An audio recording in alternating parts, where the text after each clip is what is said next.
Why did the Prime Minister Pleasure. give Peter Mandelson that job, despite being warned about his ongoing relationship with Jeffrey Epstein? Well, I mean, first of all, let me express that, I share, all my colleagues share, the Prime Minister shares, the public outrage at what Peter Mandelson has done and how Peter Mandelson lied to get himself into the job in the first place. What Mandelson did was he made out that his relationship with Epstein was not only over, but had barely existed in the first place. And he was taken at his word. There was a vetting process to be gone through.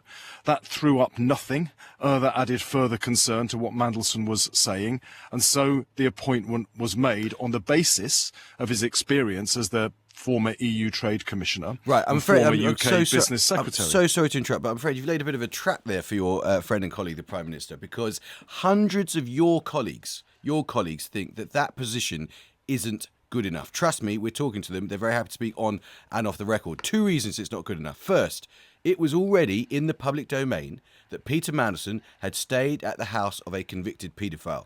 2, that vetting process, which you say wasn't good enough because he lied to you, why wasn't it good enough? That vetting process is on the Prime Minister. It's on the political operation in number 10. Everyone knew there was going to be more coming down the line from Jeffrey Epstein and the release of these files and that relationship. Why wasn't that process good enough? So on those 2 grounds, isn't the position you've just articulated as the Prime Minister's defence completely inadequate?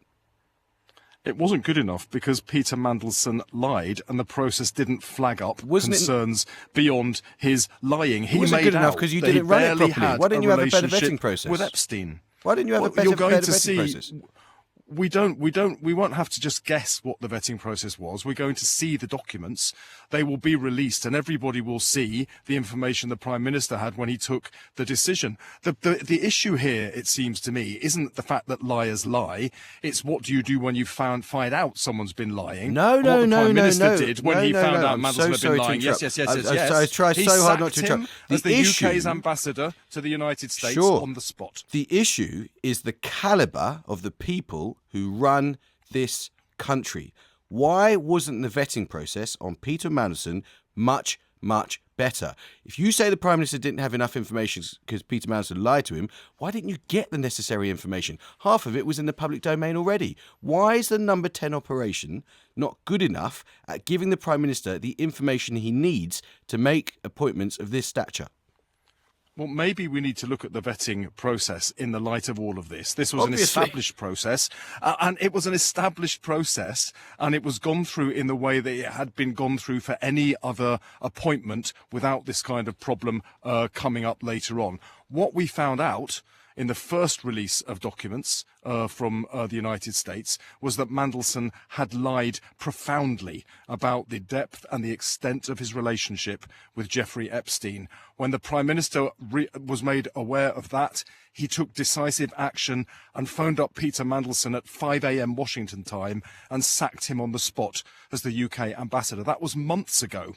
We've now had further revelations from another release of documents relating to Epstein and have found out that there are further problems and offences potentially committed by Peter Mandelson that have betrayed 2 Prime Ministers now, the victims of Jeffrey Epstein's crimes, and the whole country, in that he was forwarding confidential market-sensitive information pretty much directly from Cabinet to Jeffrey Epstein. Had any of that, had people had an inkling of that, he would never have been appointed, Mr. and that Reid, is why the Prime Minister so deeply regrets it. I'm so sorry to interrupt. The logic of your own argument and your own position is that you've just highlighted the complete inadequacy of your colleagues in number 10.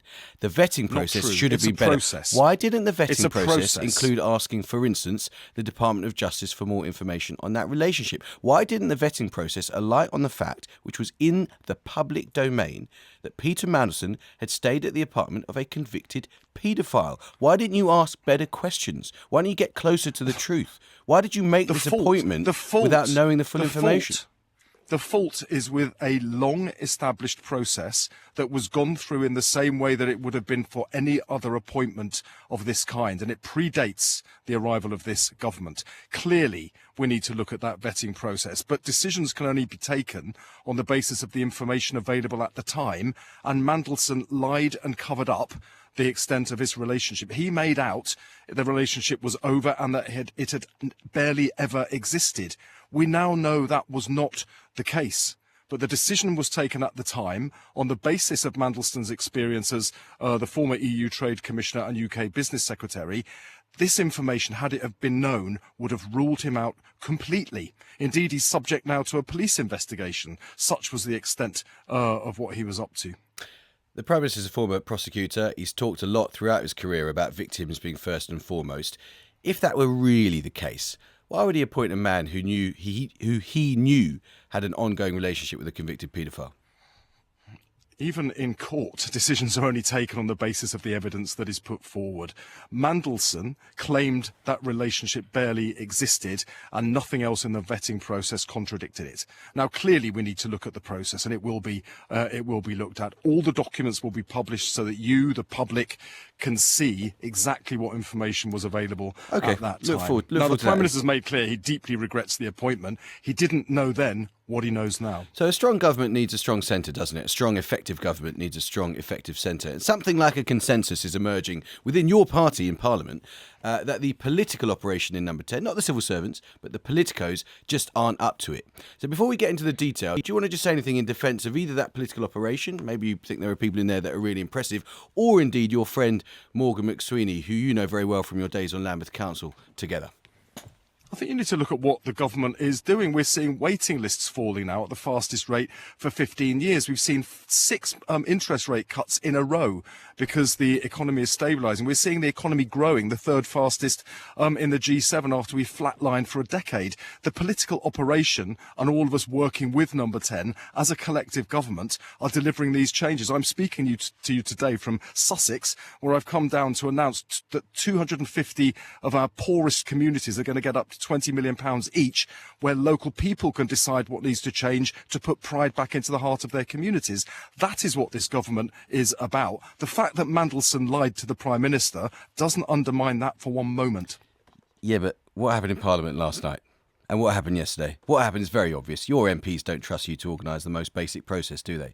And it's interesting what you rely on as kind of evidence of the government getting things done. You've got 400 MPs, but the evidence is there's an awful lot you can't get done, and you're not trusted by your own side. You can't get welfare reform through. Social care's kicked into the mid-2030s. Goodness knows who will be in government at that point. On inheritance tax for farmers, you announced a policy, you insisted you wouldn't U-turn, then finally on December the 23rd, when Parliament isn't sitting, you put up the Environment Secretary to make a tax announcement. And to a lot of people, Mr. Reid, it's just shabby. It just looks like you've got an operation which is completely ineffective.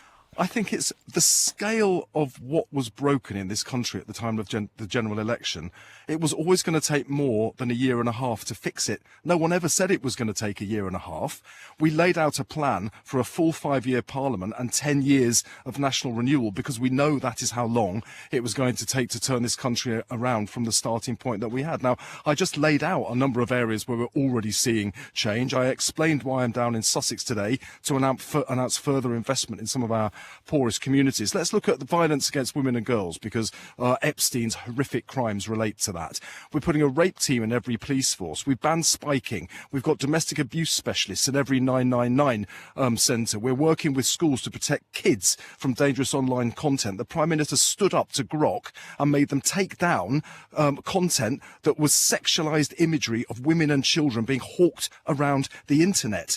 We are making changes in this country, and the fact that Peter Mandelson lied to the country, to the Prime Minister, to the vetting process, to the Prime Minister's team, does not detract from any of that. Of course we need to learn lessons from it. Of course everyone regrets that he was ever appointed, but we need to get on and focus on what needs the country voted for to change, not just the lying of one individual who has now been well and truly exposed.